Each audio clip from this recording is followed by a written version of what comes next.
Salut à tous, bienvenue dans cette vidéo. Moi, c'est Charles et aujourd'hui, je vais vous montrer comment mettre une photo dans une forme, que ce soit un triangle, un carré, la forme que vous voulez, comment mettre le logo dans la forme pour ensuite créer un design, que ce soit pour les réseaux sociaux ou peu importe.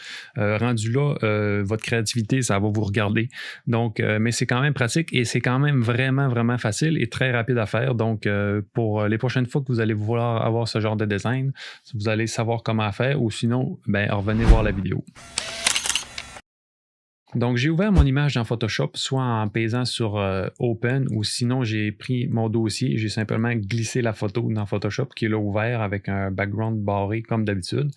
Ce qu'on va faire, exemple, si mettons vous voulez, si je dirais mettons je veux faire une image pour Facebook, exemple, avec ma photo, je pèse sur CTRL-N qui est New Document. Si mettons, vous voyez ici, New CTRL-N, ça me fait ça.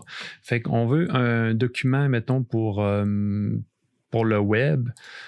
Donc, ici, vous voyez, il y a différents formats web, mais pour Instagram puis Facebook, 1080 par 1080, c'est un format assez standard qui va bien sortir. La résolution 72, on y touche pas, c'est parfait. 8 bits, c'est bon. RGB Color, c'est parfait. Background White, ça change pas grand-chose. Create. Donc, vous voyez, j'ai ouvert mon image. Là, par défaut, j'ai oublié de ne pas sélectionner un Artboard. Personnellement, ça me gosse un peu d'avoir ça de même, fait que je vais juste faire clic droit ici et faire Ungroup comme ça. Et ensuite, je vais faire Flatten Image pour que mon background devienne blanc. Ça va me permettre de travailler plus facilement. C'est comme ça, personnellement, que j'aime travailler. Donc, maintenant, j'ai mon image ici. Comme avec la vidéo que je vais vous montrer pour ajouter un logo dans une photo, vous pouvez simplement cliquer dans l'image, garder le doigt enfoncé et glisser dans l'autre onglet, comme ça. OK. Comme là, vous voyez, ma résolution de la photo studio que j'avais prise est pas mal plus haute qu'une résolution de 72 dpi pour une image qui va sur Facebook. Donc, là, je dézoome un peu pour voir mon carré. CTRL-T pour faire apparaître mes petits points de déformation.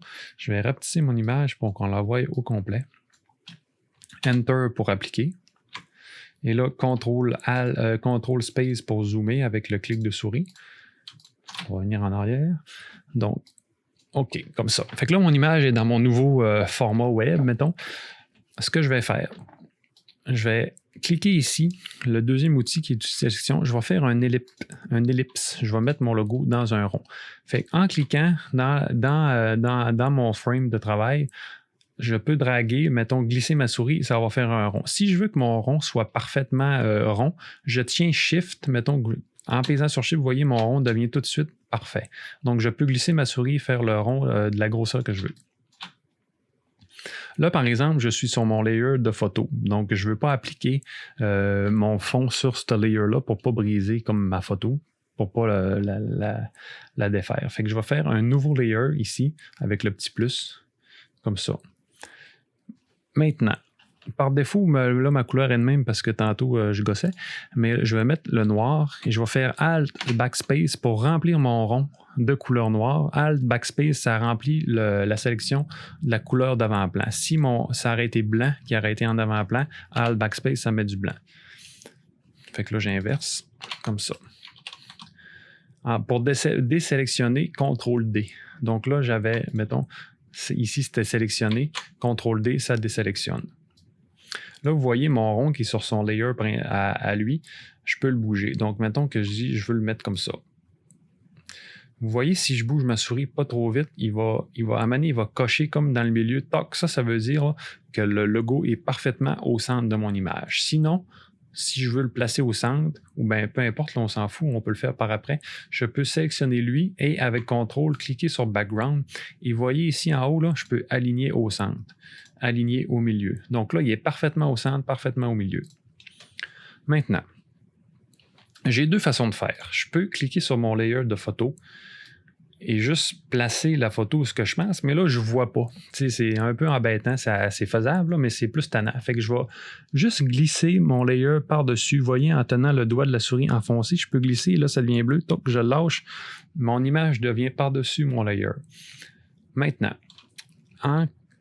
je vais juste incrémenter le layer dans l'autre. Ce que je vais faire, c'est CTRL-ALT.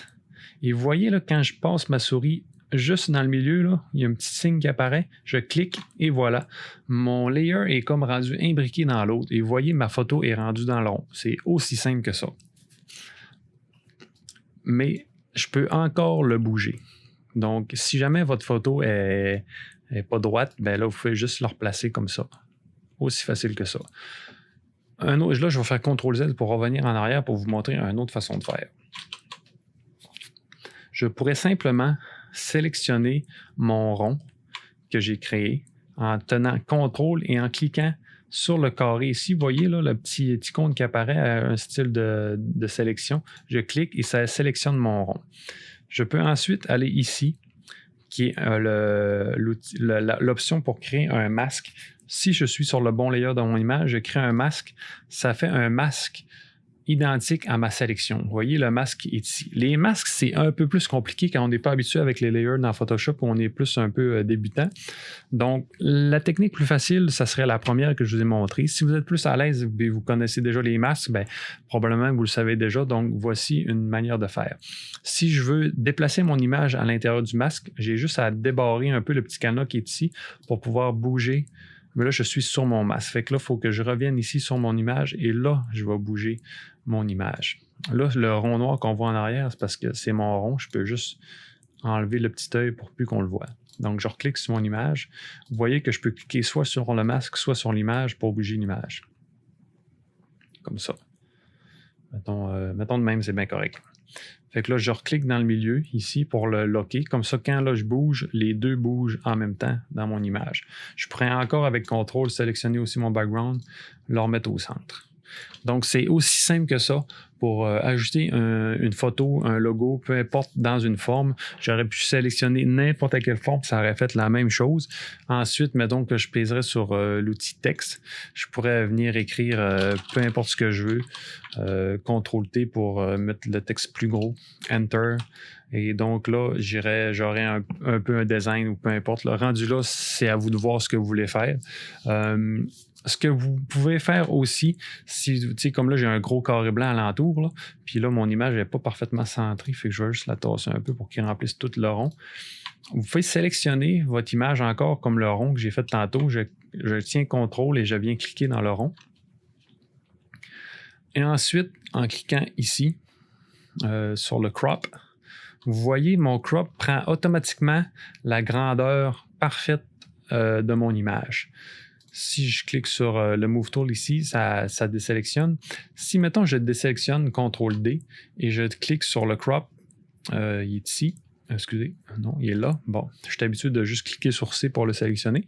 Vous voyez que là, il n'a pas sélectionné. Fait que là, il faudrait que je vienne faire comme ça, avec Shift, que je peux, mettons, le faire. Mais là, il est contraint à ça. Je vais le mettre comme ça. En tout cas, peu importe, vous comprenez, là, il faudrait que je le place à la main, puis c'est vraiment tannant. Fait que si vous voulez avoir tout de suite le bon crop, sélectionnez votre rond ou votre image que vous voulez que la grosseur soit, et ensuite, automatiquement, votre crop est parfaitement au pixel près, là. Il ne coupe pas l'image, mais il est vraiment collé dessus. Si vous voulez avoir le fond transparent, vous pouvez simplement décocher le petit œil du background et vous tombez avec une image dans un rond avec un fond transparent que vous pourrez ensuite placer par-dessus n'importe quoi. Ça va fitter. Mettons, vous le mettrez dans un PowerPoint ou peu importe, ça va faire. Pour enregistrer l'image sur un fond transparent, vous pouvez faire CTRL-SHIFT-S et simplement venir sélectionner PNG. PNG, c'est le format pour une image de fond transparent. Ou sinon, Alt-CTRL-SHIFT-S, qui est Save for Web, et venir sélectionner PNG 24, qui est encore mieux. On a plus d'options. Vous voyez ici, je peux cocher transparence ou non. Donc, ou sinon, passer par ici, Export, Save for Web. Et encore une fois, on a l'option de sélectionner PNG. On coche transparence et on a une image sur fond transparent. Donc, ça ressemble à ça pour mettre une image dans une forme. Comme je vous disais tantôt, la forme, ça pourrait être n'importe quoi. Ça change absolument rien. Vous pouvez mettre aussi, si vous voulez mettre un logo dans un rond blanc pour rajouter par-dessus, peu importe. Donc, rendu là, c'est à vous de voir. Fait que merci d'avoir écouté. Merci de laisser un like si vous avez apprécié, un commentaire. Vous avez des questions, des suggestions pour les prochaines vidéos. Gênez-vous pas.